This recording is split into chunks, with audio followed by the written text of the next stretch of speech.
Swing Channel é olímpica, estamos às vésperas dos Jogos Olímpicos de Paris, vamos estar presentes, mas antes disso tem muita coisa para ser discutida. Você vai encontrar hoje aqui no Corpo Editorial Swing Channel. Está começando a Swing Channel TV, edição olímpica.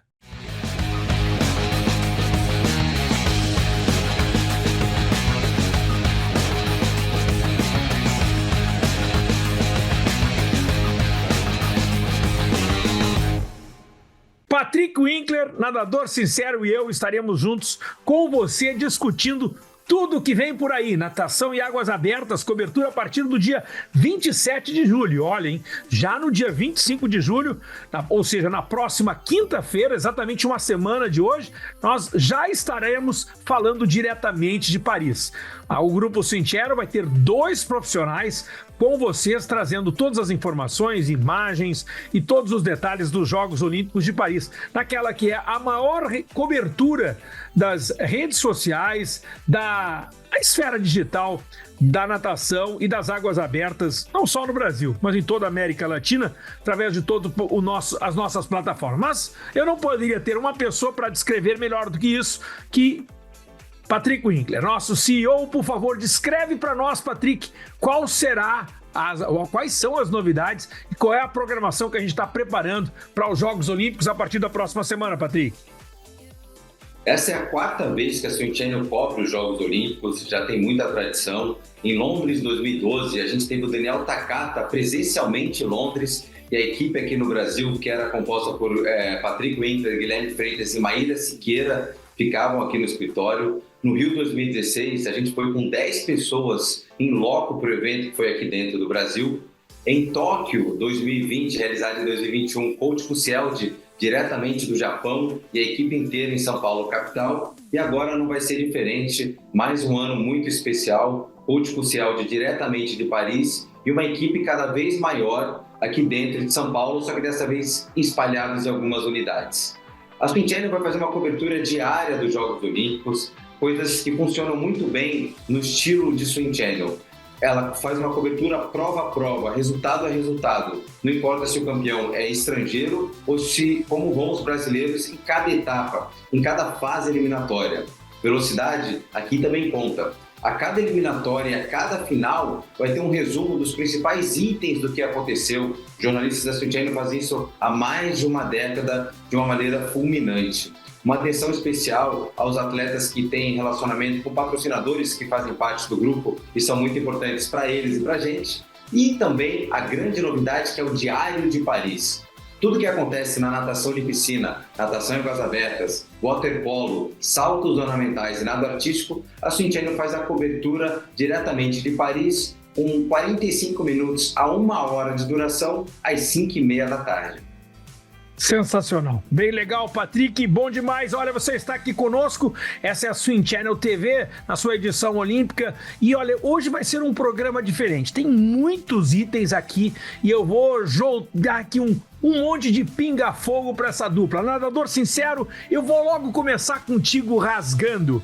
Vamos logo, nadador sincero, me diz logo, quem ganha a Olimpíada? Mas espera aí, vamos botar isso em contexto. Estados Unidos perde o Campeonato Mundial de Fukuoka. Ano passado perdeu, né? No total de medalhas de ouro, perdeu para a Austrália. Estados Unidos, que foi afetado não só pelo crescimento da Austrália, mas a seleção da China também. Aliás, o Ian Thorpe, que foi comentarista do Channel 9 na cobertura da seletiva olímpica, disse que essa é a melhor seleção australiana de todos os tempos. A China também está dizendo que essa é a melhor seleção chinesa de todos os tempos. Os americanos pareciam enfraquecidos, aí veio a seletiva olímpica americana e não estão nada enfraquecidos. Sincero, pinga fogo, quem é que ganha a Olimpíada? Pois é, coach, boa tarde, Patrick, boa tarde a todos. Olha, é importante a gente destacar que os maiores adversários para Estados Unidos e Austrália são realmente China, e pode colocar a Grã-Bretanha nesse bolo aí, né, coach? A gente está falando de seleções fortíssimas que estão em grande fase, mas eu acho que a Austrália vive um momento melhor. É verdade que a seletiva americana foi cheia de surpresas, até de alívios, né? Reaparecendo alguns grandes nomes ali da natação americana, mas a natação australiana tem até nomes mais fortes, assim, nomes mais que podem brigar por mais medalhas de ouro consecutivas do que os Estados Unidos. Patrick, quem ganha a Olimpíada? Quem vai definir são as mulheres, coach sincero. Porque o masculino, ele é todo mesclado. A Ásia, a Europa, a Austrália e Estados Unidos, está tudo igual. Não tem equipe favorita. Só que o feminino é concentrado. Então, Estados Unidos, Austrália, China e Canadá têm as equipes mais fortes. Então, são as mulheres que vão definir. Por quê? Porque só a medalha de ouro conta. Se a Austrália sai com 3 medalhas de ouro e os Estados Unidos com 10 medalhas de prata, a Austrália ganha. Então, quem vai definir são as mulheres. Levando isso em conta, acho que a Austrália vence a competição. Uau! Sensacional. Então, o Sincero vai de Estados Unidos, Patrick de Austrália. Eu acho que vai ser muito... Eu tô mais para Estados Unidos, mas daqui a pouco a gente fala um pouco sobre isso. Mas o Sincero falou Estados Unidos ou Austrália? Eu tô de Austrália. Eu sou Austrália. Opa! Então são 2 na Austrália. São 2 de Austrália. Então tá bom. 2 de Austrália. Qual é a medalha de ouro que tá garantida, Patrick? Qual é aquela medalha de ouro que já pode entregar pro cara? O 1.500 livre da Kate Ledeck, eu acho que é o mais consolidado de todos. Ela é uma nadadora que não está na melhor fase da vida dela, mas os 1.500 é dela. Sincero, medalha de ouro que já pode ser embala e manda. Eu vou acompanhar o Patrick. Eu tinha destacado também a Kate Ledeck, não só no 1.500, mas também no 800. A briga dela mesmo vai ser ele no 400 livre, né, coach? Se tivesse que apontar uma medalha garantida no masculino, existe, Patrick? Existe. O herói da casa, Leon Marchand, no 400 medley. Ele é muito difícil de perder esse ouro, mas é muito, muito difícil também de sair do pódio. E o 400 medley, como é uma prova de basicamente 4 minutos, né, 4 minutos e 3 segundos, o favoritismo ele é um pouco mais... um pouco mais evidente do que nas provas de velocidade. Melhor para a França, Leon Marchand nos 400 medley, mas vai buscar aí 4 medalhas de ouro. Aí tem aquela discussão que acontece a cada 4 anos e que a gente tem que lidar com isso. Nós que somos da natação, vivemos a natação todos os dias, durante todo o tempo, a gente vem para esse ano olímpico e é só o que a gente fala. A gente passa com as pessoas, e aí, coach, beleza? O Brasil ganha medalha, o Brasil ganha medalha, o Brasil ganha medalha. Nadador sincero, o Brasil ganha medalha? Olha, dentro das piscinas, o Brasil tem uma vida difícil, viu? É melhor fora das piscinas, ali falando das águas abertas, mas daqui a pouco a gente chega lá. Dentro das piscinas, a vida do Brasil está um pouquinho complicada. Eu diria que a chance de medalha fica ali entre os Guilhermes. O Guilherme Caribé no 50 livre e o Guilherme Costa no 400. A pergunta não foi essa. O Brasil ganha medalha? Eu acho que não. Patrick Winkler, o Brasil ganha medalha? Vai ser muito difícil, mas ganha medalha sim, coach. Tanto nas águas abertas quanto na piscina. Vai ser muito difícil. Aquela medalha que a gente vai chorar, vai comemorar, vai ter imagem do Minas, imagem do Pinheiros, imagem do Flamengo. E qual será? E qual será essa medalha? Qual será essa medalha? Eu sou um cara positivo, eu acho que é mais de uma medalha, tá, coach? Sou um cara Uau! positivo. Ninguém pode tirar a minha positividade. E isso no grupo Swim Channel, gente, a gente convive com isso diariamente, viu? E a gente, Patrick, é assim mesmo. Patrick, os 2 Guilhermes seriam os teus candidatos à medalha? Seria assim, eu acredito realmente que a Viviane Jungblut vai para cima, vai buscar medalha, o Guilherme Costa também e a Ana Marcela. São as 3 medalhas que eu enxergo do Brasil. Ao contrário do Sincero, eu enxergo o 100 livre do Caribé mais poderoso do que o 50 livre. Porém, o pódio do 100 livre, ele é muito forte, né? Ele não tem ninguém ali amador. Não. Então tá difícil, tá? A vida pro Guilherme. Mas eu enxergo essas 3 medalhas aí, as 2 meninas das águas abertas e os 400 livre, porque eu já falei isso em outros comentários e volto a falar hoje. Não tem um Ian Thorpe nadando 400 livre, né? Não tem aquele Ian Thorpe. É um pouco de favoritismo para Férias, Austrália, um pouquinho para Alemanha. Mas não tem aquele cara, a medalha é minha. Essa não é uma prova decidida, não. Não é um 400 medley, como você citou. Não é um 200 peito masculino, talvez, quando o Ryan Tim também. Mas, Patrick, quem seria, então... Qual deve ser o melhor resultado do time brasileiro na piscina? Olha, deve ser o 400 livre. Você já mencionou, né? O 400 livre é a prova do Brasil. Temos 2 homens e 2 mulheres. Então não é uma surpresa que a melhor... Primeiro dia, Patrick, para abrir a Olimpíada. Então, a primeira prova da competição São as duas meninas na água nos 400, é uma coisa de louco isso. O Brasil vai começar muito forte na Olimpíada, Patrick.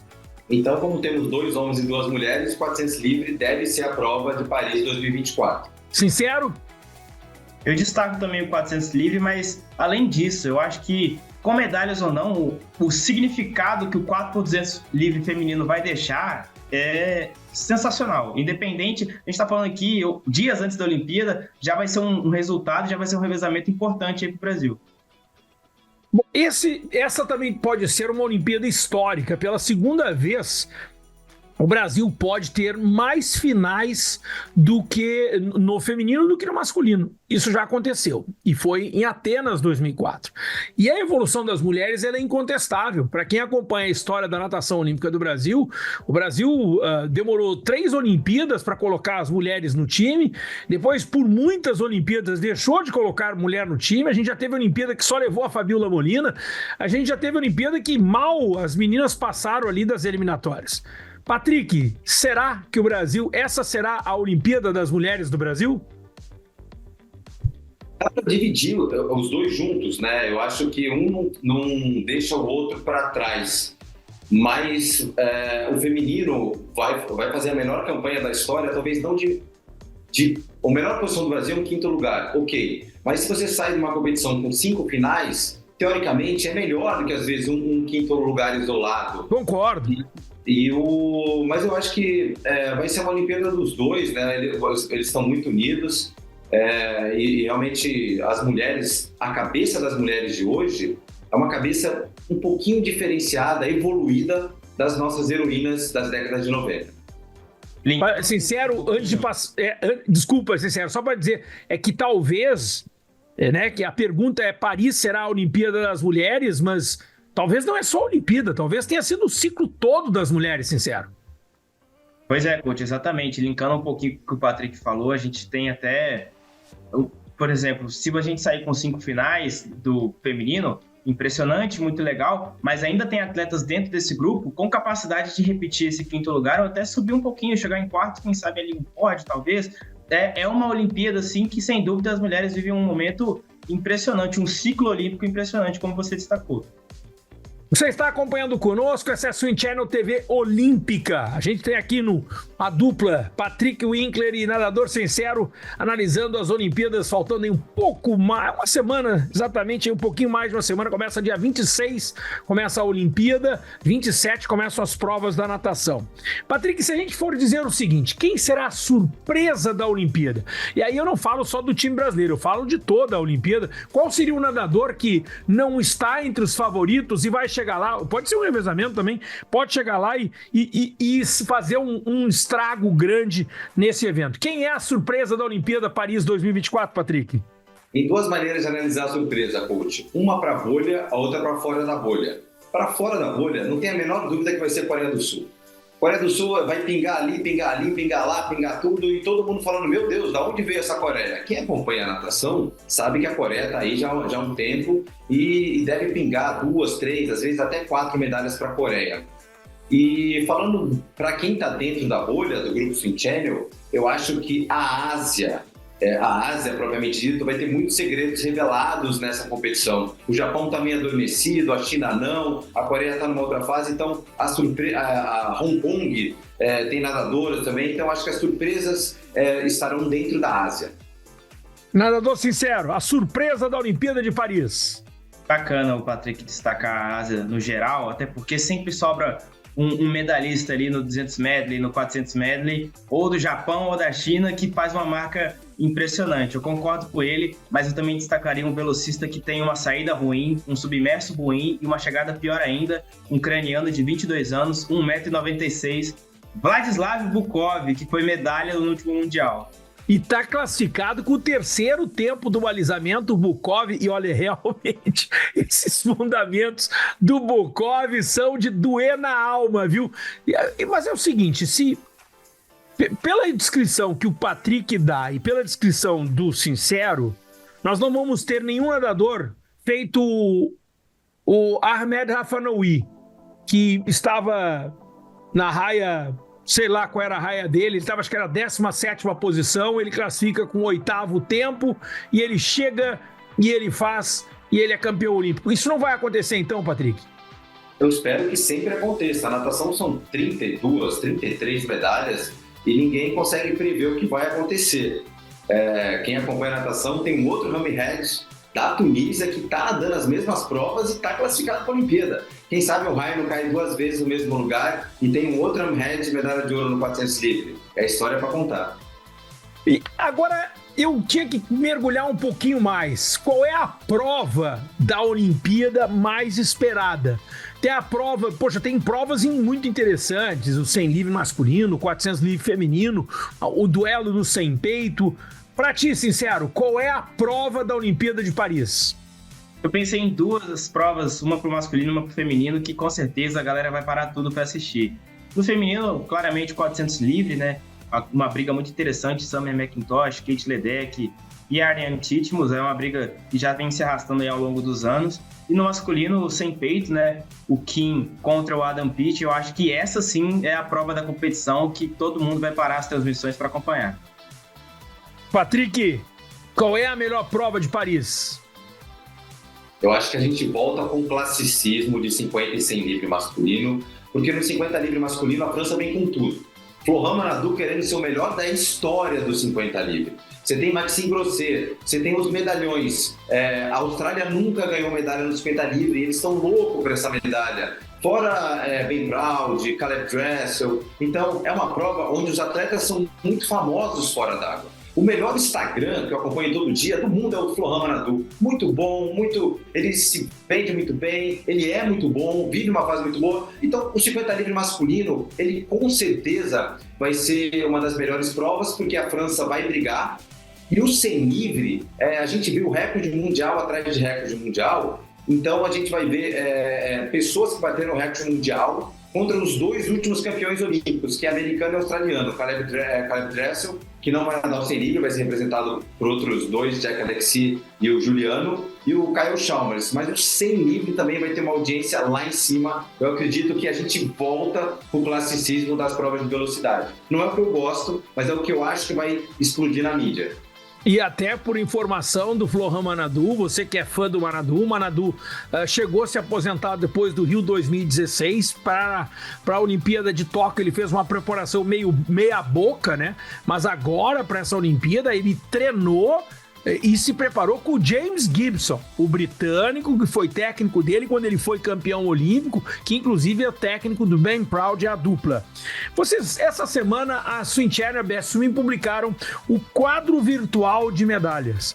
O quadro virtual de medalhas nada mais é do que a gente pega todos os tempos de inscrição, o primeiro, o segundo e terceiro, e transforma em medalha de ouro, prata e bronze, para as provas individuais e para as provas de revezamento.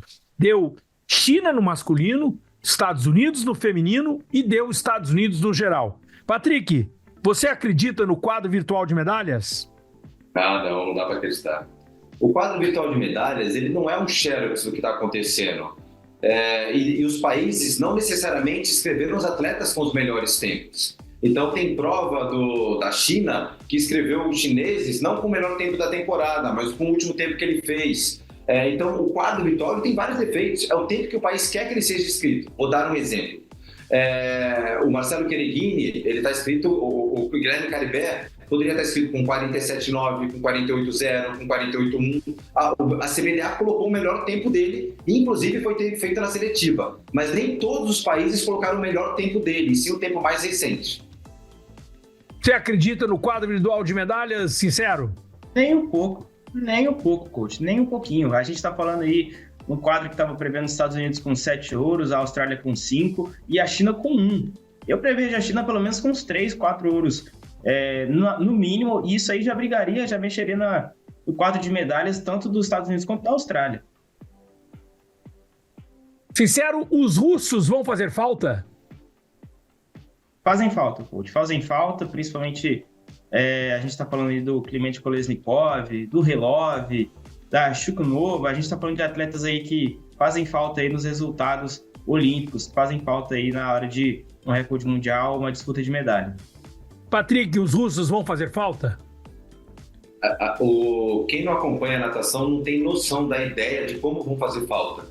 Imagina uma década de 80 sem Salnikov, imagina uma década de 90 sem Popov, uma década de 90 sem Pankratov, uma década de 90 sem Sadov.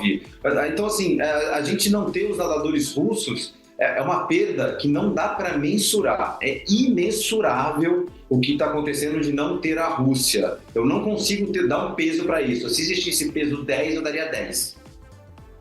E o doping da China, né? Esse caso tá empacotado, esse caso não deu em nada. A WADA, com a justificativa dela, já passou, isso não vai adiante, não passou de um grande movimento internacional de imprensa, propriamente dito, e algumas das agências internacionais de controle antidopagem. Patrick, isso vai afetar alguma coisa? Será alguma repercussão isso durante a competição? Eu acho que sim, dos dois lados. A WADA, eu não vejo a WADA uma instituição com muita credibilidade no mundo inteiro. Os chineses questionam a WADA, os americanos questionam a WADA, os australianos. A WADA, ela tem uma credibilidade arranhada. Ela não é uma unanimidade, longe de ser. E ela tem vários tropeços ao longo dos últimos anos. Ela mesmo se enrola. Às vezes ela protege o chinês, às vezes ela não protege, ou às vezes teve pessoas punidas por comportamento, mas o que é comportamento, o que é privacidade? Então eu acho que a WADA tenta fazer um trabalho sério, mas ela ainda é uma instituição que precisa melhorar muito. Então não dá para prever, se os Estados Unidos não ganharem as 4 medalhas, como serão os ataques chineses. E ainda tem mais uma coisa que sempre acontece. É um time feminino onde pessoas começam a aparecer e de um ano para cá, de 6 meses para cá, então terão ataques da mídia em relação à China. Você acha que os nadadores chineses serão vaiados? Não acredito que serão vaiados. Eu acredito que possa ter ataque da mídia, mas do público jamais. Sincero, qual a repercussão desse caso do doping da China nessa Olimpíada? Pensando mais no lado dos atletas, vai ter uns olhares, né? Vai ter umas intimidações entre uns e outros ali, no balizamento, a galera tentando desconectar a galera um pouquinho do pensamento, da concentração, mas é importante a gente lembrar também que o doping é algo global, que é algo que todos os países percorrem, todo mundo enfrenta esses problemas, então a gente tem que lembrar também essa questão de que pode acontecer com qualquer um. Vai ter esse julgamento, é inevitável, tanto no aquecimento, quanto na hora da prova, quanto na piscina de soltura. E é melhor a galera pensar e chegar concentrada com a mente da competição, senão vai sofrer.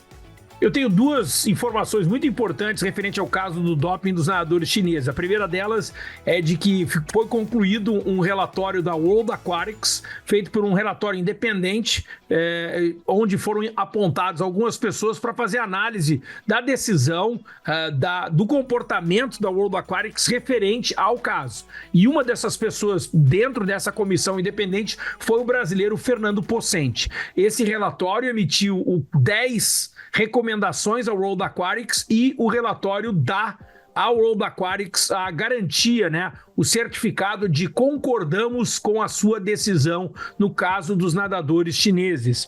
A outra informação foi algo que nós publicamos essa semana na Best Film e na Swim Channel, de uma informação na qual os 22 atletas mais testados do mundo no ano de 2023 são da China.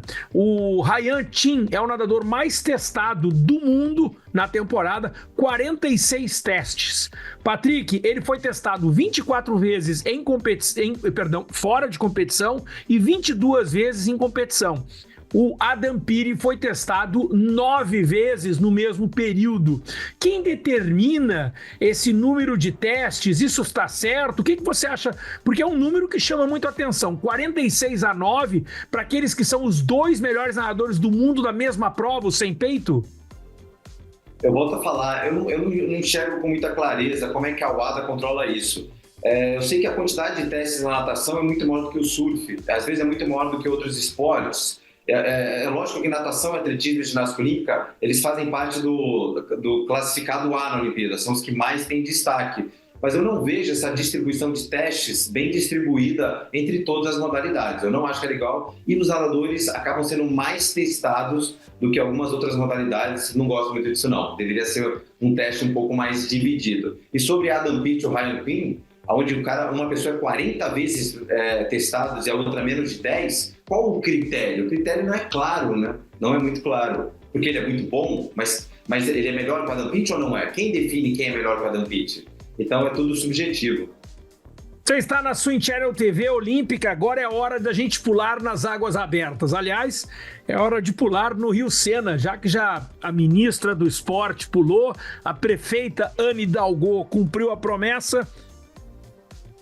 Nadador sincero, o Rio Sena é o grande legado, a grande dúvida ou o grande fracasso dos Jogos Olímpicos Paris 2024? Hoje a gente viu que a prefeita nadou, né, no Rio Sena, ela caiu naquela água lá. Isso pra mim não significa muita coisa, não. Aqui onde eu moro, a água é poluída também, a galera tá tomando banho direto. Até que, pessoalmente pra mim, né, até que eu escute de um atleta que nadou e fala, ó, tá própria pra ter a prova, tá própria pra banho. Aí eu confio. Até lá, pra mim, é a grande dúvida das Olimpíadas. Patrick, Rio Sena, legado, dúvida ou fracasso? Olha, coach, como mídia eu acho um sucesso. Porque eu estava digitando agora no Google e o que mais apareceu nos Jogos Olímpicos não foi surf no Tahiti, não foi explosão, tá tendo guerra na Ucrânia, guerra na Rússia, guerra na Palestina, guerra não sei aonde ali na Europa, e o que mais aparece é o Rio Sena. Então eu acho um sucesso, porque tem coisas muito piores acontecendo e a mídia apagou. Mas, inclusive, a segurança, atentado, Paris é o centro do mundo. Então, você tira um pouco o foco de guerra e põe na poluição. E agora, sendo suficiente para ter um plano de águas abertas ou não, o rio está mais limpo. Então, é sucesso. E eu vou dizer uma coisa para vocês, eu viajo para Paris no dia 24 de julho, eu não sei se volto, viu, gente? Eu não sei se volto, porque eu vou pular no Rio Sena. Vai que eles não me deixam voltar não, mas eu quero nadar no Sena também. E eu até, por que todo esse clamor pelo Sena? Porque é a obra mais cara dessa Olimpíada. Nós estamos falando de 1,8 bilhões de euros, são 7 bilhões de reais. E o que o governo francês está fazendo, gente, pode mudar a vida das pessoas. Que Paris já é uma cidade belíssima, Paris já tem uma cidade que atrai muitos e muitos e muitos turistas todos os anos. Você imagina se nós tivéssemos a acrescentar em todo esse pacote turístico a oportunidade. Eu nadei no lugar onde a Ana Marcela foi campeã olímpica, eu nadei onde o Christoph Razovski foi medalha de prata. Enfim, imagine isso, gente. E é em cima disso que está sendo trabalhado. Já que a gente está falando disso, Patrick Winkler, Ana Marcela Cunha, repete o ouro? Como torcida, sim, mas analisando o cenário, eu acho que ela briga por medalha. O ouro é um pouco mais distante do que estava em Tóquio, está mais distante. Sincero, Ana Marcela, repete o ouro. Eu vou acompanhar o Patrick. Eu acredito que ela tem talento, capacidade, treino, tudo, história, carreira, tudo para conquistar esse ouro de volta. Só que a prova tá bem difícil, bem complicada, tem muita gente em boa forma, né, coach? Ela tá mais difícil agora do que estava em 2020, Patrick? Não, ela tá idêntica que estava em 2020. Não houve uma grande transformação no masculino, a gente já vai falar. O cenário feminino ainda tem aquelas mulheres que são só nadadoras de águas abertas, que não necessariamente estão na piscina. A gente vê uma resistência de Kate Ledeck querendo se arriscar, o Summer McIntosh, ou essas super Ariane Titmus. Você não vê esse tipo de risco no feminino. No masculino vai todo mundo. Pega a lista do 800 e 1500, vai um time nervoso. Então, eu acho que o cenário não mudou muito de 2020 para cá. O que mudou foi a idade das atletas. Patrick, então quem seriam os favoritos nas provas de águas abertas, no masculino e no feminino? No feminino, a gente acompanha a Sharon em excelente fase. Eu acompanhei a Sharon aqui também no Rei e Rainha do Mar, acompanhei na edição passada dos Jogos Olímpicos. ela, assim como você falou que o Manadu está melhor, mesmo com idade, está melhor agora do que Tóquio, eu vejo a Sharon também um pouco a la Manadu, melhor agora do que Tóquio. Ao mesmo tempo, a Leonie Becker foi a grande sensação do primeiro Mundial que valia a classificação olímpica. Só podiam 3, foi lá a Leonie Becker. Na primeira tentativa, ela já ganhou de todo mundo. Então, eu vejo essas duas como grandes favoritas. Ao mesmo tempo, dá para enxergar as duas brasileiras no pódio. Lembrando que o favoritismo nas águas abertas é mais frágil que na piscina. Ele é mais frágil. Então, você pode ver pessoas que não estão entre as 10 melhores vencer. Isso no feminino. Já já a gente fala do masculino. Sincero, quem são os favoritos das águas abertas? Pois é, eu concordo aí com o Patrick, mas eu ainda enxergo a Leonie Beck com um pouquinho mais de vantagem. Ela que ano passado, na minha opinião, foi a melhor nadadora do ano de águas abertas. E para acompanhar os votos que eu tive do ano passado, eu acho que o Florian Wellbrook também tem um grande favoritismo aí para levar a prova dos 10 km do masculino. E o masculino, Patrick? Masculino é o seguinte, todos os nadadores favoritos estão nadando bem 1.500. Mesmo o Christoph Razov está nadando 1.500 excelente, Florian Wellbrook, Gregório Paltrinieri. Eu vi um depoimento do irlandês, o Daniel, falando com a água que talvez vá nadar águas abertas, Guilherme Costa, o Kim da Coreia vai nadar. Então é uma prova onde eu não enxergo nenhum nadador especialista em águas abertas, nenhum como favorito. Até mesmo o Krzysztof Razowski está nadando 800 e 1.500 de piscina para ser finalista olímpico. Então, desde que a prova foi lançada em 2008 até hoje, 2024, eu nunca vi uma prova tão mesclada. O 1.500 está mais próximo dos 10K do que do 400 livre. Faz a conta. Esse aspecto é bem interessante, viu? Esse aspecto faz todo sentido. E esse tipo de circuito, né? Vão ser duas pontes, uma das, mais ou menos, entre uma ponte e outra, dá cerca de 1,2 km. Né? Nós vamos ter um circuito ali, a gente não sabe exato quanto é, mas talvez, vamos dizer que nós tenhamos um circuito ou de 1.600 ou de 2 quilômetros, né? Um circuito que em determinado momento você vai ter uma corrente a favor, em determinado momento você vai ter uma corrente contra. Que tipo de nadador leva vantagem? Se é que você consegue pelo menos definir o tipo do nadador e até pode dizer qual nadador que tu acha que leva vantagem nesse tipo de circuito, Sincero? Olha, pensando nas adversidades, a gente está falando de Ana Marcela, né? Uma atleta aí que se dá bem nessas adversidades, uma atleta que sempre que tem algum problema ali para resolver, a Ana Marcela nada bem. A gente está falando de uma atleta que consegue se virar ali quando está precisando e essa corrente contra pode ser um momento para ela se livrar da galera no meio da prova. Patrick, quem leva vantagem no Circuito Paris 2024?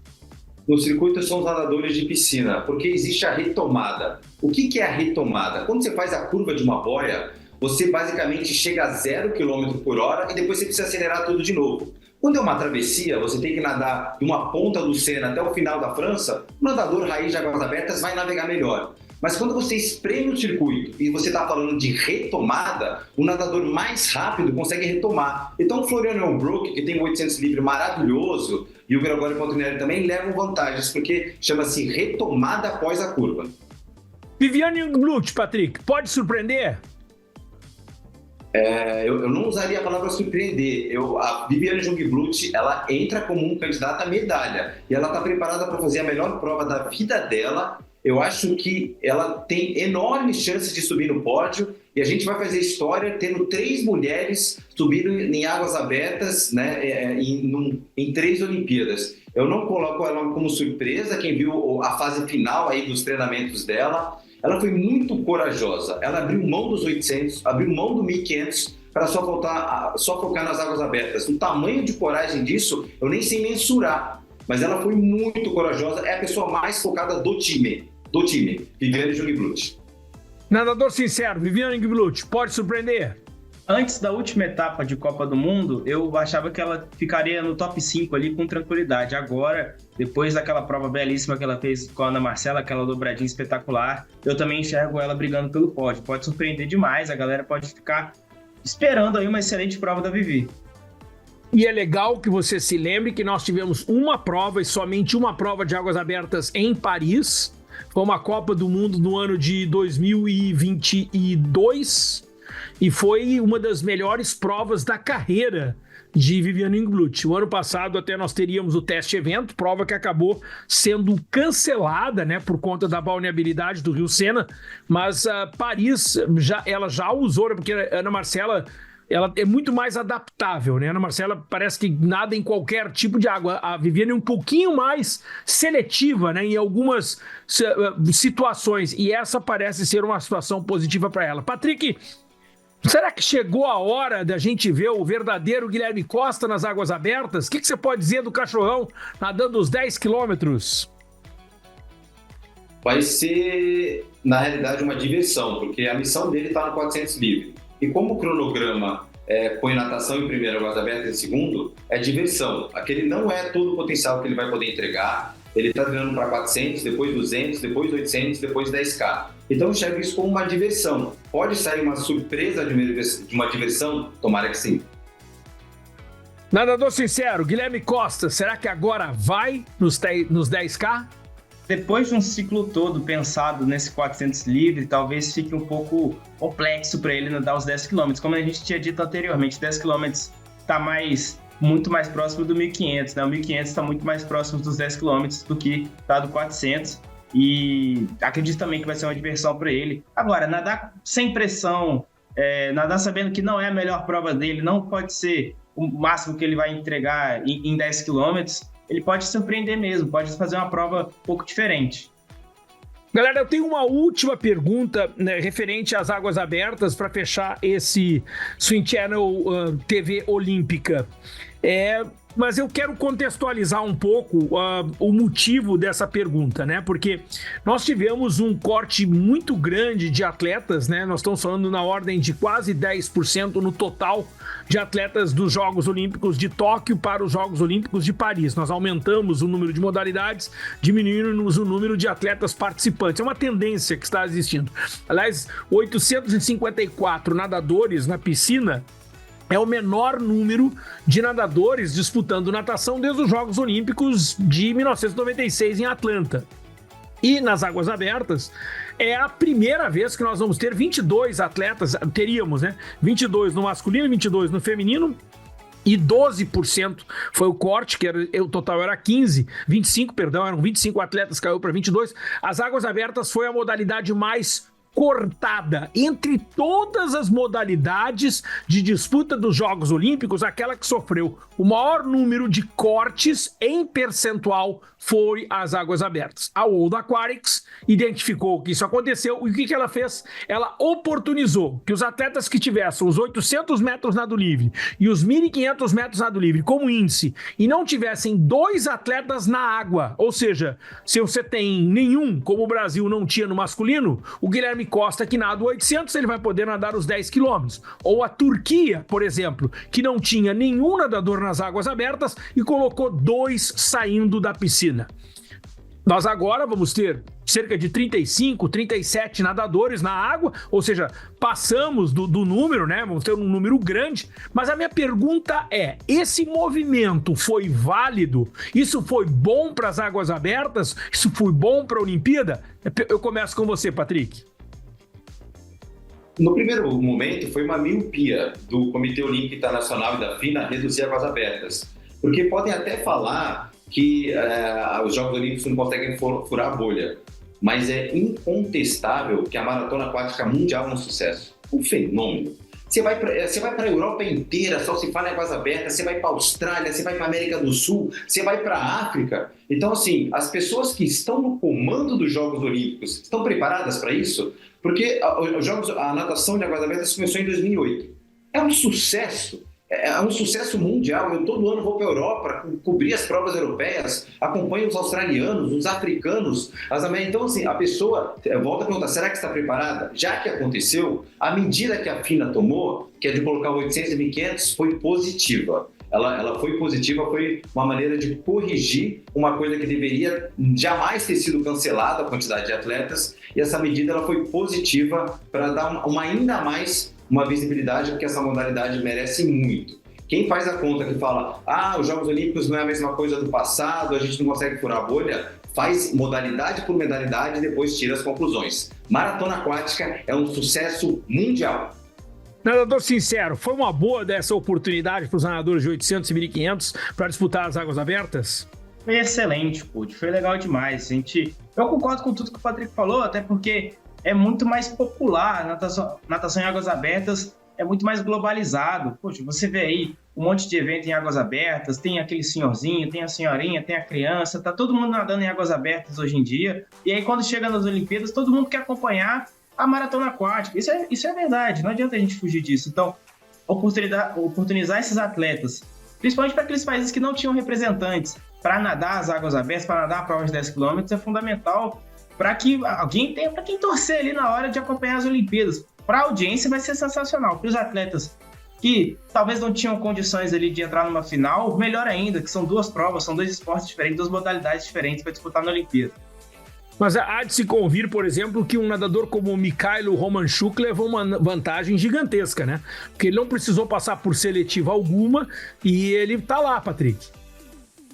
Na realidade, assim, quando você pensa no mercado, a Turquia hoje, ela tem uma das maiores provas da Europa, uma travessia de 6 km da Euroásia, que você começa na Ásia e termina na Europa. É uma das maiores do mundo, né? Em número de participantes é um sucesso. Espera. Agora imagina com 2 turcos olímpicos nadando nas águas abertas. Então você explode a bolha dentro da Turquia, dentro do país. É muito bom a Turquia ter nadadores lá. Então, a partir desse momento que o Nil Sincero falou, existem vários grupos só de águas abertas, que eles mal sabem quem é Guilherme Caribé, mas eles conhecem a Ana Marcela, eles conhecem o Alan do Carmo, já está aposentado, mas conhece. Então, a gente precisa ter ídolos separados. E quando não tem, você pega do 1.500, empresta para lá, mas ativa a modalidade dentro do seu país. Eu tenho certeza que todos esses nadadores que vão nadar, eles vão ser sucesso dentro do seu país. E quando tiver provas de festivais esportivos de águas abertas, vão ser convidados e o mercado só vai se potencializar. Então anota aí, fica ligado agora no calendário que eu vou passar para você. Dia 25 de julho, nós teremos a primeira live direto lá de Paris. Swim Channel já começa a falar ao vivo no dia 25 de julho, direto de Paris. No dia 26 de julho, cerimônia de abertura. Dia 27 de julho começa a natação e o Patrick já deu a dica aí. Fica ligado que todos os dias tem diário de Paris às 17h30, horário de Brasília. E nos dias 8 e 9 de agosto são as águas abertas. Patrick, eu poderia encerrar, mas eu quero dizer o seguinte, se alguém acha que tudo termina ali pelo dia 9 de agosto, está enganado.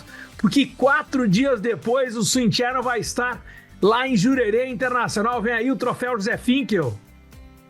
Na verdade, chega na metade do caminho. Quando termina os Jogos Olímpicos, terminou 50% da tarefa. O troféu José Finkel é cobertura exclusiva da Swim Channel, transmissão no YouTube Swim Channel.